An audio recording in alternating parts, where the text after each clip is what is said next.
बहुत समय पहले एक शक्तिशाली राज्य में राजा वीर प्रताप का शासन था। एक दिन एक साधु दरबार में आया और उसने कहा, महाराज, इस धरती के नीचे एक प्राचीन खजाना छिपा है, लेकिन उसे पाने का साहस केवल सच्चे योद्धा में है। परंतु याद रहे, यह खजाना शापित है। गलत इरादों से इसे पाने वाले का अंत निश्चित है। राजा ने साधु से पूछा, क्या इसे पाने का कोई उपाय है? साधु ने कहा, केवल एक सच्चे दिल और स्वच्छ मन वाला ही इसे सुरक्षित निकाल सकता है।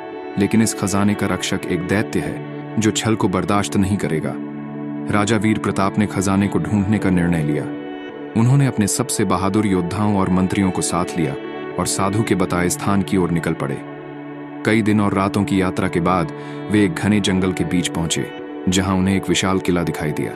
किला टूटा फूटा था, लेकिन उसके भीतर कुछ अजीब सा जीवन प्रतीत हो रहा था।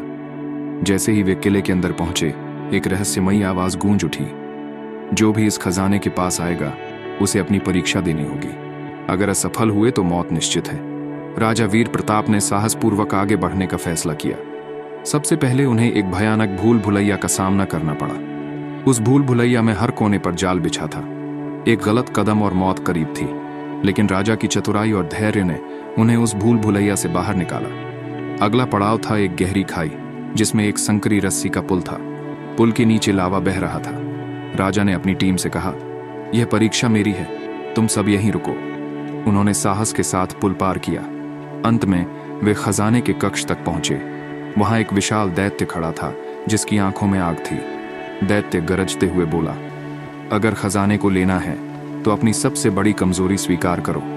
राजा ने बिना डरे कहा, मेरी सबसे बड़ी कमजोरी मेरा घमंड है, लेकिन मैं यह खजाना अपने लिए नहीं, अपनी प्रजा के लिए चाहता हूं। यदि मेरी नीयत में खोट है तो मैं इसे छोड़ने के लिए तैयार हूं। दैत्य ने कुछ देर सोचा और फिर गायब हो गया। खजाने का कक्ष चमकने लगा। राजा वीर प्रताप ने वह खजाना लिया और अपने राज्य की भलाई के लिए उसका उपयोग किया। लेकिन खजाने के साथ साधु की चेतावनी भी याद रखी, शाप का अंत तभी होगा जब इसका उपयोग नेक कार्यों में होगा। कहते हैं, उस दिन के बाद से राजा वीर प्रताप का राज्य धन, समृद्धि और खुशहाली से भर गया।